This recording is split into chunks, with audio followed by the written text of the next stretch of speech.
Hey guys, welcome to another episode of the Nihongo Master podcast.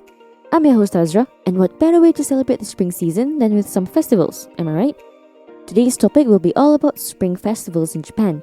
And if you have tuned in to season 1 episode 2, the 4 culturally significant Japanese festivals, as well as the entire season 7, which has the theme of festivities, you'd know that Matsuri is a huge part of Japanese culture. In the next few minutes, we'll look at the top festivals that should be on your list of activities to do when in Japan during spring. Japan is full of festivals, or Matsuri in Japanese, all year round. In Haru, spring, it's no exception.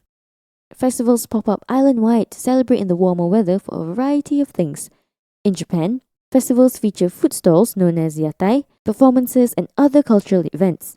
If you find yourself in Japan in the 3rd weekend of May, you have to drop by the first Matsuri mentioned on the list, the Sanja Matsuri. Sanja Matsuri is without a doubt one of the most popular festivals in Tokyo, and some would say the whole of Japan. Over 2 million people visit this festival every year. This 3-day festival celebrates the 3 founders of the Sensoji Temple in Asakusa neighborhood, which is Tokyo's oldest temple. During this festival, over 100 mikoshi, which are portable shrines, symbolically have the kami, to mean deities, placed in them and paraded around the streets. This is believed to bring good fortune to local businesses and residents. Various mikoshi are brought out on various days, so no 2 days have the same festivities. Visitors can also munch on local snacks that can be bought at the yatais set up all around Asakusa.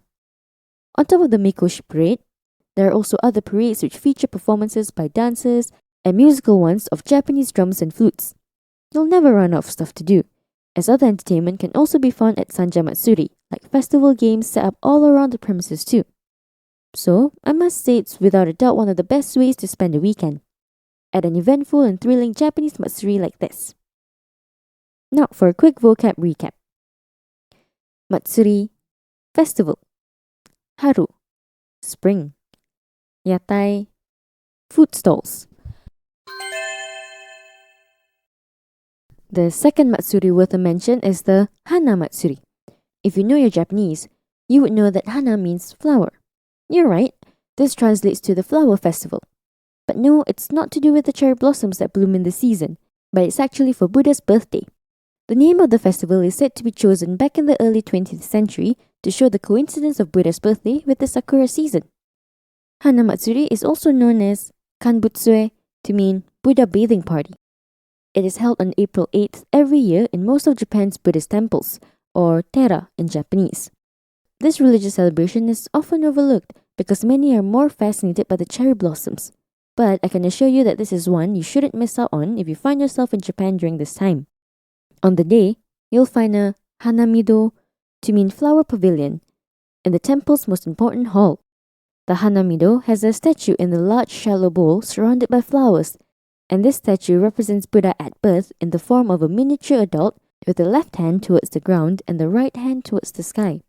Part of the festival is to pour amacha, which literally translates to sweet tea, on the statue's head with a ladle, as an act to reproduce Buddha's first bath on his birthday. Now, this amacha is actually an infusion made from leaves of a type of hydrangea species. After pouring it on the statue's head, visitors can also drink it. I know it doesn't sound as COVID-friendly, but visitors can bring back home a bottle of it too. While this celebration is of Buddha, nowadays though, it has become another welcoming of spring and also an occasion to pray for health. Here's a quick vocab recap. Hana, flower. Kanbutsue, Buddha bathing party. Tera, temples.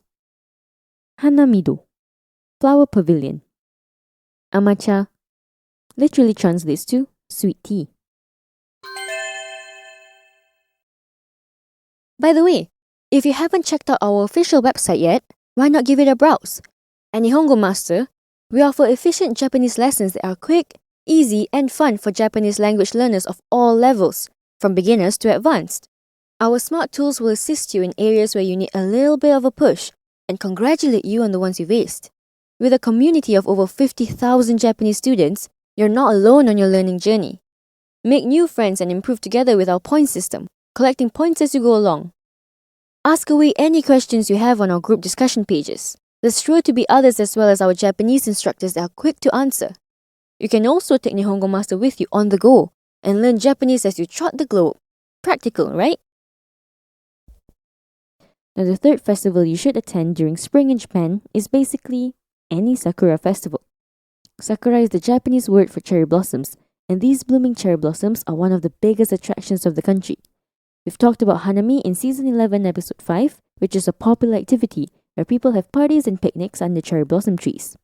Now, along with this tradition, there are also Sakura festivals to accompany them, and these festivals can be found all over the country. If you find yourself in Tokyo during this time, the Ueno Sakura Matsuri is one of the top ones in the city and have been around for 70 years. Just like any other Matsuri in Japan, you will get your fill of yatai snacks and drinks and also game activity booths. But here's the difference. They're all Sakura themed. There are also other activities including Daikokumai and Kotobuki Jishi, folk odori, to mean dance, as well as markets for you shopaholics. On top of that, the best part of this Matsuri is the Jōchin, to mean Japanese paper lanterns, on display, which light up at night to give light to the park. Now, this is just an example of a Sakura festival. There are similar Sakura festivals all throughout Japan during this time, so don't be too upset if you're not in Tokyo for spring. Check out our Nihongo Master blog for a list of Sakura festivals all around Japan. Here's a quick vocab recap. Sakura, cherry blossoms. Odori, dance. Chōchin, Japanese lanterns are made of paper and are foldable. So I'll address the elephant in the room.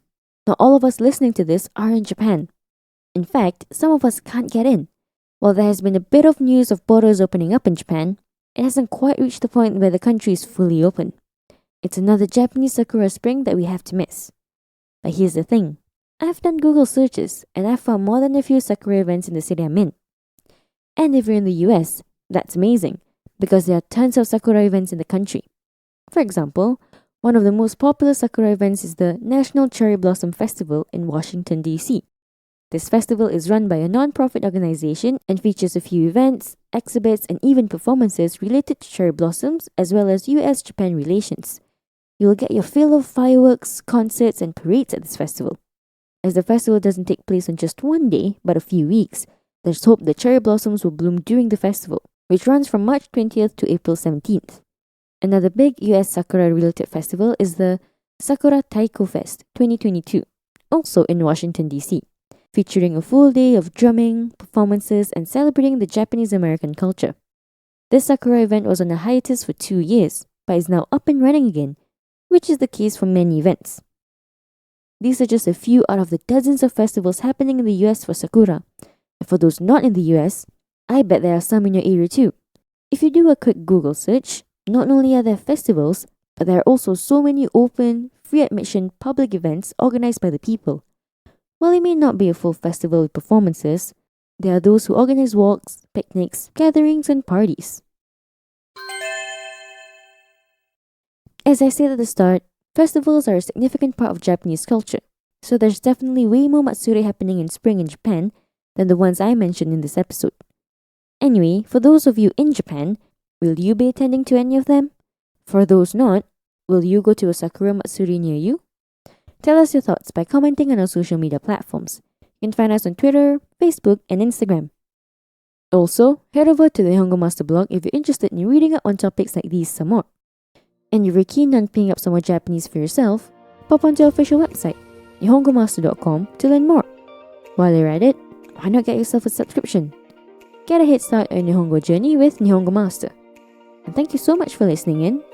Join me in the next one, where I'll be walking you down another avenue of Japan's rich culture. Mata ne!